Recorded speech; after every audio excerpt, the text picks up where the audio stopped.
it's a new world being built at the same time. And it doesn't need to destroy the old world because we're all going to migrate there. And what we're seeing is that's what network adoption is a migration. You and I have just talked about, well, do we really need a bank account for most of our savings and investments? No. Okay, so you've now, 75% migrated. Okay, that's amazing, right?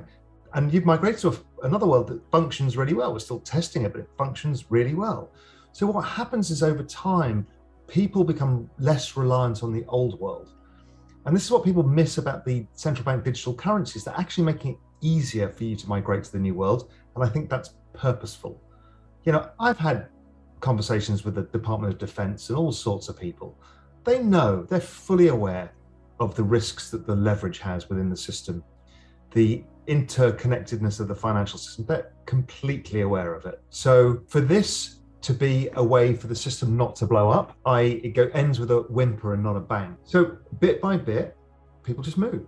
And so in the end, when it all blows up, we've got a new system. So, you know, my guess is, you know, if we had this conversation in 5 years' time, my guess is most securities will be on the blockchain. Equities, bonds, you know, futures, everything.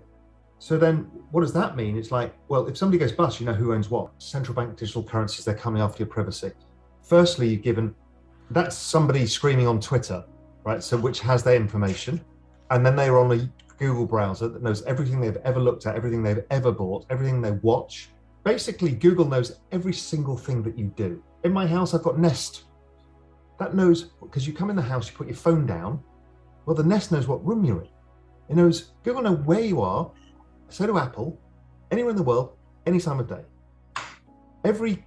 And everyone goes, well, you know, governments and money. I'm like, okay, how often do you use dollar bills? I mean, basically it's to tip the guy who parks your car. That's it, right? So all your bank details are basically available for the government. All of your Google details are available to private people and you can buy them. You know, the truth is whatever Jamie Dimon says, JP Morgan's scaling crypto massively. They're banking crypto firms. They have, you know, I'm speaking at a JP Morgan event. I'm speaking about crypto. Goldman's doing the same. Everybody's doing it. All the investment banks, all the asset management firms. There's no way you can ban it, and there's no intention of banning it. They kind of get it. And I think, you know, at national security level, they understand it's actually useful. So I think regulation is, the issue they've got is the 1934 securities law. So that is, what is a security use, what's not, then it only allows certain people to have access and others can't. And that becomes a very unfair system because, you know, all rich people get rich off VC and early stage investments and the average Joe doesn't. So basically what happens is the VCs dump the stock once the company goes public, and many of these don't do well, which is what happened in the SPACs. You know, a lot of them just went down in price. Mm-hmm. So how do you level the playing field? You know, crypto's early stage VC that's liquid. Okay, great. What you need to do is just give them a bloody warning to say, you know, you're about to do a trade. Do you understand that this is a speculative asset? You can lose all your money. That's what like you do with options. Well, they got all-time record real estate prices, all-time record equity prices, all-time record fixed income prices, all-time record credit price. What is their future expected return? Singapore recently regulated, and they just gave risk warnings. But, you know, because the madness is also in the US is if you have less than $1 million, you're deemed to be an idiot and inexperienced and you can't do anything.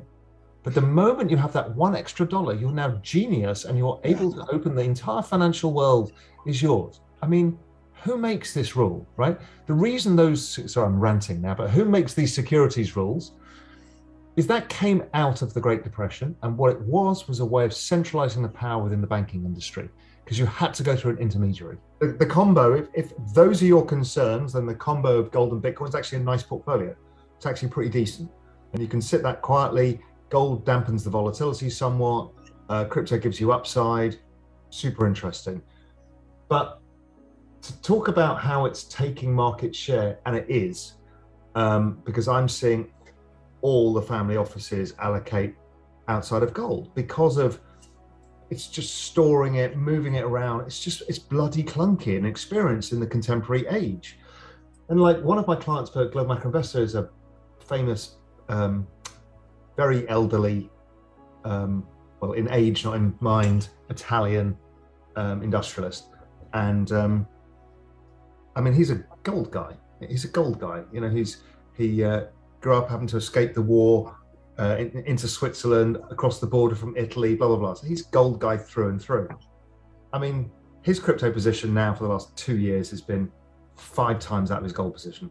I think this is going to be one of the realizations that a lot of people have, and you're not the first person I've seen to have the same realization, which is you sell something in crypto and you go, well, I don't need to put it in my bank account.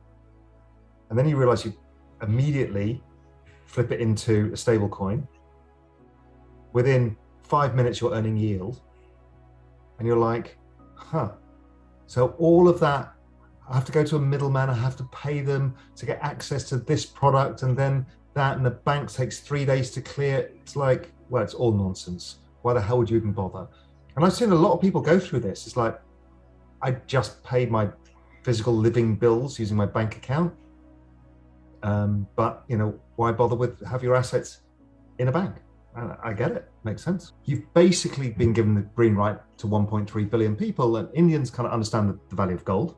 They understand these savings instruments, and they're, you know, that kind of top 200 million people are highly educated, very mathematical. I mean, Bitcoin's like perfect for them. They're big with technology, and they've usually got friends and family who live in different countries. So the diaspora wants to send money to each other. All of this, you know, you want to send your auntie some money immediately. It's a shit show to send it to India. I mean, I'm half Indian, so I know what it's like. But stable coins, I could send it to my cousin in 2 minutes. You see, particularly the Bitcoin space, what they're trying to do is build their network. I bring as much people into the network because that drives the value up. So what they do is attack anybody who's outside it. You're shit, this is a better thing, right? It's like religion. So that's what they do. So that's why they attack gold. The reality is anybody who's a pragmatist goes, yeah, look, gold's pretty proven, it's useful. This crypto stuff looks like it's potentially a good store of value. It has a lot of attributes of being able to move it around. And it's very transportable and divisible and stuff that gold isn't. So it kind of makes sense. Now, in a pragmatic, ordinary, balanced human being, you'd say, well, I'll probably own a bit of both. The narrative's moved on so fast now with DeFi and NFTs and Ethereum and everything else that really everybody's peeking over the fence from Bitcoin saying, okay, actually, I can see what this is a whole world out there. And that very closed narrative of gold against Bitcoin, it's become less relevant, just simply less relevant. And as you say, the broad-minded gold crowd say, yeah, get this, I'll have some of that. And, you know, anybody I know is a traditional macro investor, you know, they always have a propensity to buy gold because they understand its purpose and value in a system.